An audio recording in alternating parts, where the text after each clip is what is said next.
পাল্টাপাল্টি ড্রোন হামলায় উত্তপ্ত রাশিয়া ইউক্রেনের আকাশপথ। পুতিন বাহিনীর আক্রমণের জবাবে শনিবার রাশিয়ার ভোরোনেজ অঞ্চলের বিমান ঘাঁটিতে হামলা চালায় ইউক্রেনীয় বাহিনী। দেশটির প্রতিরক্ষা বিভাগের দাবি, হামলায় ধ্বংস হয়েছে কয়েকটি রুশ প্রশিক্ষণ বিমান ও গ্লাইড বোমা। নিরাপত্তা নিশ্চিতে কয়েকটি শহরের বিমানবন্দরে সাময়িকভাবে বিমান চলাচল বন্ধ রাখে রাশিয়া। ক্ষয়ক্ষতির বিষয়ে নির্দিষ্ট কিছু না জানিয়ে রুশ প্রতিরক্ষা মন্ত্রণালয় বলছে, ৫ ঘন্টার ব্যবধানে প্রায় অর্ধশত ইউক্রেনীয় ড্রোন ধ্বংস করেছে তারা।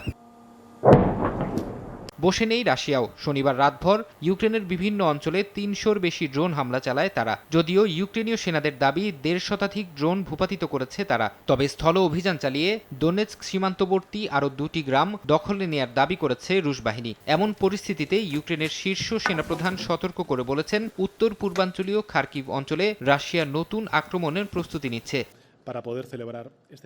ইউক্রেনের ড্রোন ও ক্ষেপণাস্ত্র হামলাকে গত ৩ বছরের মধ্যে সবচেয়ে বড় হামলা হিসেবে আখ্যা দিয়েছেন জাতিসংঘ মহাসচিব আন্তোনিও গুতেরেস। জাপোরিঝিয়া পারমাণবিক বিদ্যুৎ কেন্দ্র নিয়েও উদ্বেগ প্রকাশ করেন তিনি। অবিলম্বে যুদ্ধ বন্ধ করে শান্তি প্রতিষ্ঠার আহ্বান তার।